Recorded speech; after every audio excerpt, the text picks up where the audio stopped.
இந்த கேள்வியை பாருங்கள். லோ எக்ஸாம் பாஸ் பேப்பருக்கு வந்தது. சின்ன ஒரு கேள்வி, ஆனால் அந்த கேள்வியை புரிஞ்சிக்கிறதுலாம் இருக்குது. 26 தொடக்கம் 30 வரையிலான வினாக்கள் கடையொன்றிலே விலைகளை குறிப்பதற்கு பயன்படுத்தப்பட்ட இரகசிய குறியீடுகளை அடிப்படையாக கொண்டவை. இங்கே விலைகளினால் குறிப்பதற்கான ஒவ்வொரு எண்ணிற்காகவும் ஒரு ஆங்கில எழுத்து பயன்படுத்தப்பட்டுள்ளது.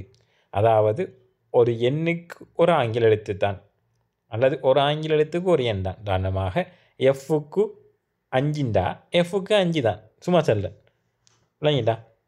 அதே மாதிரி கேக்கு 9னா கேக்கு 9 தான், வேறு இடத்த மாறாது, அதே இலக்கம் தான் இது செஞ்சுருக்கு.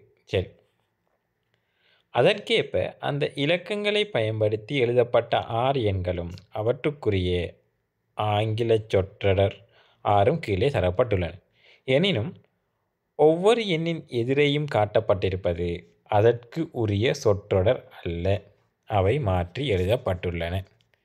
சரி, அப்போ அதற்குரிய சொற்றொடர் இல்லை, வேறு வேறு அடிக்கி இணைக்குக என்ற மாதிரி ஒரு கேள்வி. என இணைக்குக என்ற மாதிரி ஒரு கேள்வி.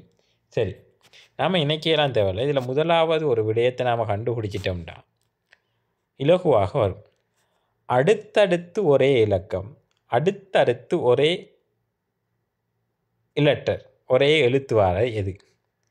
அடுத்தடுத்து ஒரே இலக்கம் வாரது கடைசியில் இருக்கிற 88 மட்டும்தான். அடுத்தடுத்து ஒரே இலக்கம், ஒரே என்ன எழுத்து, அதாவது ஆங்கில எழுத்து வாரது ரெண்டாவது இருக்கிற கேகே தான். அப்போ 88 கேகே, வேறு எதுவும் மெச்சாகாது பாருங்கள். அப்போ அதிலிருந்தே நான் கே என்பது 8க்குரியது என்று எடுத்துடலாம்.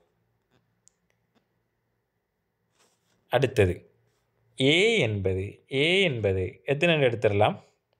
3 எடுத்துடலாம். சி 4.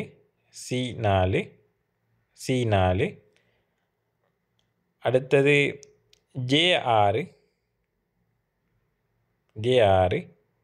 ஜி 2. இவ்வளோத்தையும் எடுத்தால் கேள்வி முடிஞ்சு. இவ்வளோதான் கேள்வி, வேறு ஒன்றும் இல்லை. முதலாவது கேயால் காட்டப்பட்டுள்ளது 8. 2 என்ற இலக்கம் என்னத்துக்குரியது? ஜி. 2 4 6 0. அப்போ 2 4, 2 என்பது என்ன? ஜி. அப்போ நாம் விட 3 இல்லாட்டி 4. சரி, அடுத்தது 4, 4க்கு சி, அப்போ ஜிசி, அப்போ 3 4லேயும் வருது. அடுத்தது 6, 6க்கு என்ன? ஜே, ஜிசிஜே, அப்போ 3வது. அப்போ 0க்கு என்ன? இ. அப்போ இதிலிருந்தே 0 இ என்று கண்டுபிடிச்சிடலாம். சரியா? சரி, அடுத்ததுக்கு பார்ப்போம். 56 32 10 என்பதுக்கு பயன்படுத்தக்கூடிய, ஓகே பார்ப்போம். 5 நமக்கு தெரியா, இல்லை 5, அதை வச்சுக்கலாம். 6 நமக்கு தெரியும், 6க்கு ஜே, அப்போ ரெண்டாவது ஜே வரக்கூடியது, அப்போ 1ம் 2ம் தான், 3க்கு ஏ, ஓகே 2லேயும் 3க்கு ஏ இருக்குது. 2க்கு ஜி வரக்கூடியது முதலாவது மட்டும். ஆகவே இதுக்கு முதலாவது ஆன்சர். புரியுங்களா? 30வது, கீழே உள்ள எண்ணினதும் இரகசிய சொல்லினதும் வெற்றிடத்துக்கு இடுவதற்கு இலக்கு. அதாவது கீழே உள்ள எண்ணினதும் இரகசிய சொல்லினதும் வெற்றிடத்திற்கு இடுவதற்காக இலக்கம் மற்றும் எழுத்துக்களை முறையை காட்டும் விடை. சரி, இதை பார்ப்போம். நமக்கு தெரிஞ்சதை பார்ப்போம். முதலாவது டேஸில் வாரது அங்கால ஏ இருக்குது. ஏக்கு எத்தனை? நான் மேலுக்கு இருக்கிறதுல ஏ கண்டுபிடிச்சிடலாம். ஏக்கு எத்தனைண்டு உதாரணமாக இந்த 29ல் ஏக்கு எத்தனைண்டு கண்டுபிடிக்கலாம்? 3. அப்போ ஏக்கு 3. இப்படி இலகுவாக ஷார்ட் மெத்தடில் கண்டுபிடிச்சிட்டு போகிறது தான். அடுத்தது 4ண்டா என்ன? சரி, நாம் டேஸை மட்டுமே பார்ப்போமே. 4 6, அடுத்தது டேஸ். அப்போ 4 நமக்கு தெரியா, 6 இருக்கிற இடத்த ஜே இருக்கி, கேக்கு எத்தனை? 8, கமா. அப்போ 3 8. அப்போ நம்ம அங்கே போகணுமா? விட எத்தனாவது? 2வது.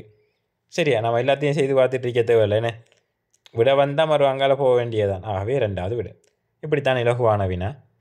ஒன்றை கண்டுபிடிக்க, எல்லாத்தையும் கண்டுபிடிக்க போனீங்கன்னா இந்த காலத்தில் முடியாது. எல்லாத்துக்கும் 32 இதுக்கு எத்தனை இவ்வளோத்தையும் இல்லை. நாம் இந்த டபுளை வச்சு இதை கண்டுபிடிச்சோம், இதிலேருந்து விடையை எடுத்தோம், அவ்வளவுதான். சரி பிள்ளைகள், அடுத்த வினாவில் சந்திப்போம்.